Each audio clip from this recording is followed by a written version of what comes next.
Assalamualaikum warahmatullahi ta'ala wabarakatuh. Alhamdulillah, salatu wassalamu ala Rasulullah sallallahu alaihi wasallam. Sahabat hijrah dimanapun engkau berada, dengan syukur kepada Allah subhanahu wa ta'ala, semoga Allah memberikan seribu keberkahan, seribu cinta untuk kita. Sahabat hijrah, hari ini kita akan berbincang dengan persoalan la taqaf wa la tahzan. Jangan takut dan jangan bersedih hati.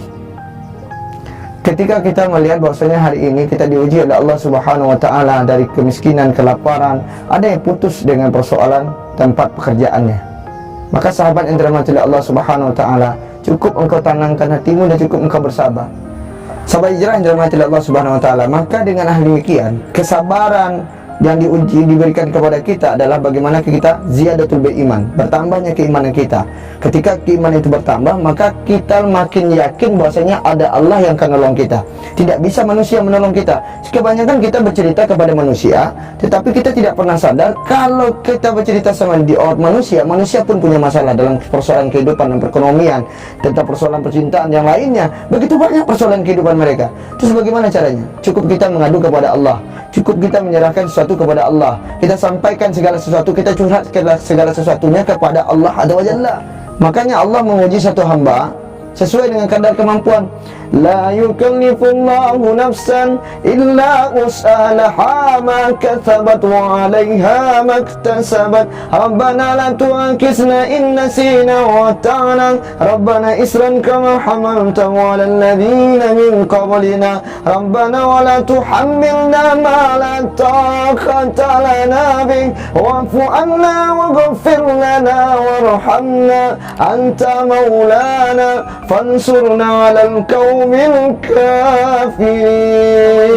Allah subhanahu wa ta'ala, la yukallifullahu nafsan illa usahalaha ma katsabat wa 'alaiha maktasabat.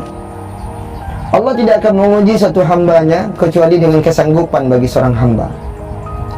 Inna ma'al yusri yusra fa inna ma'al yusri yusra. Sungguh dalam sebuah kesulitan pasti ada kemudahan, maka sungguh-sungguh dalam sebuah kesulitan itu pasti ada kemudahan dikasih Allah.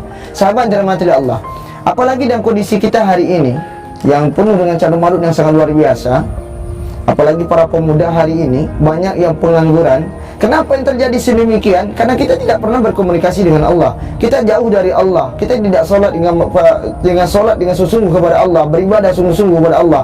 Coba dong kita ibadah dengan sungguh-sungguh kepada Allah. Coba dong kita berdoa sungguh-sungguh kepada Allah. Wa insyaallah dan demi Allah, apapun yang kita inginkan akan dimudahkan oleh Allah Subhanahu wa taala. Sahabat hijrah yang dirahmati oleh Allah Subhanahu wa taala, maka oleh sebab itu, jadikan dirimu hari ini, motivasi dirimu bahwasanya Allah lagi memperhatikan kita, bahwasanya Allah lagi sayang dengan kita, bahwasanya Allah pengen kita itu selalu berada di dekat diri kita. Maka oleh sebab itu, kenapa kita harus jauh dengan Allah? Selagi Allah cinta, selagi Allah sayang, selagi Allah pengen dekat dengan kita, cintai Allah, sayangi Allah Subhanahu wa taala. Jadi sahabat hijrah dirahmati Allah Subhanahu wa taala, buat apa engkau lari dengan Allah? Buat apa engkau bersedih hati? La taqaf wa la tahzan. Jangan bersedih hati. Masalah kemiskinan, kelaparan, apapun yang ada di dunia ini yang akan menghadapkan diri kita, itu semuanya Allah yang kasih, semuanya Allah yang berikan. Terus pertanyaan kita satu hal, buat apa sih kita harus lari daripada Allah? Kalau kita lari kepada Allah, meminta selain kepada Allah, maka yang terjadi itu bukan kenyamanan hati, tetapi yang terjadi itu adalah suatu kesalahan terhadap diri kita. Malah syaitan bertepuk tangan melihat kita meminta kepada dirinya. Cukup kita itu meminta sama Allah lewat ibadah, lewat sujud, lewat baca Quran kita, lewat salat kita, lewat zikir kita. Wa insyaallah dengan hati yang suci kita bersihkan wuduk kita terus, dan kita berusaha untuk berfikir lebih jernih untuk mencintai Allah Azza wa Jalla. Wa insyaallah semua kesulitan kita akan dimudahkan oleh Allah Subhanahu wa taala, akan dilancarkan oleh Allah Subhanahu wa taala apabila kita benar-benar dekat dengan Allah. Dan jangan lupa, selalulah kita bersalat kepada Rasulullah SAW.